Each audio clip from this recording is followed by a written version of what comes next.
കേറ്റിയേ കേറ്റിയേ സ്വർണം ചെമ്പായി മാറ്റിയേ. അത് മതി, അത്ര കേട്ടാൽ മതിയല്ലോ. ഞാൻ പ്രതിഷേധിച്ച് കഴിഞ്ഞിരിക്കുന്നു. ഇതിന് വലിയ കേസ് എടുക്കാതെ കേസ് എടുത്തോട്ടെ. അങ്ങനെ കേസെടുത്ത് ഇത് അവസാനിപ്പിക്കാമെന്ന് ആരും വിചാരിക്കേണ്ട. ഇത് ആവിഷ്കാര സ്വാതന്ത്ര്യത്തിന്റെ പ്രശ്നമാണ്. അത് ഇവിടുത്തെ ഓരോ കൊച്ചുകുട്ടി മുതൽ ഈ പാട്ട് പാടുന്നുണ്ട്. എല്ലാവർക്കെതിരെ കേസ് എടുക്കാനാണെങ്കിൽ ഇവിടുത്തെ ജയിലുകൾ പോരാതെ വരും എന്ന് ഈ ഗവൺമെന്റിനെ ഓർപ്പിക്കാൻ ആഗ്രഹിക്കുകയാണ്. അത് മാത്രമല്ല, 4 മാസത്തിനുള്ളിൽ ബാക്കി കൂടെ വല്ല അനുഭവിക്കേണ്ടി വരും. ഇവിടെ ഒരു പാട്ട് പാടാൻ സമ്മതിക്കാത്തവർ സിനിമയെക്കുറിച്ച് ദുഃഖിക്കേണ്ട കാര്യമുണ്ടോ? ഒരു പാട്ട്, ആ പാട്ടിനെതിരെ വ്യാപകമായി കേസെടുക്കുന്നു, വ്യാപകമായി അതിനെ പിൻവലിക്കണമെന്ന് പറയുന്നു. ആ പാട്ട് പാടാൻ അനുവദിക്കാത്തവർ സിനിമയെക്കുറിച്ച് ദുഃഖിക്കേണ്ട കാര്യമുണ്ടോ? രണ്ടുപേരും ഒരു നയമല്ലേ ഫോളോ ചെയ്യുന്നത്? ഒരു വ്യത്യാസവും ഇല്ല.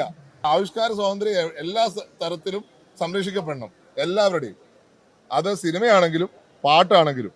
ഈ സിനിമയെക്കുറിച്ച് ദുഃഖിക്കുന്നവർ ഈ പാട്ടിനെ കുറിച്ച് മിണ്ടാത്തത് എന്താന്ന് എനിക്കറിയാം. പാട്ടിനെ കുറിച്ച് ഇത്രയും ബഹളം വെക്കുന്നത് എന്തിനാന്ന് എനിക്ക് മനസ്സിലാവുന്നില്ല.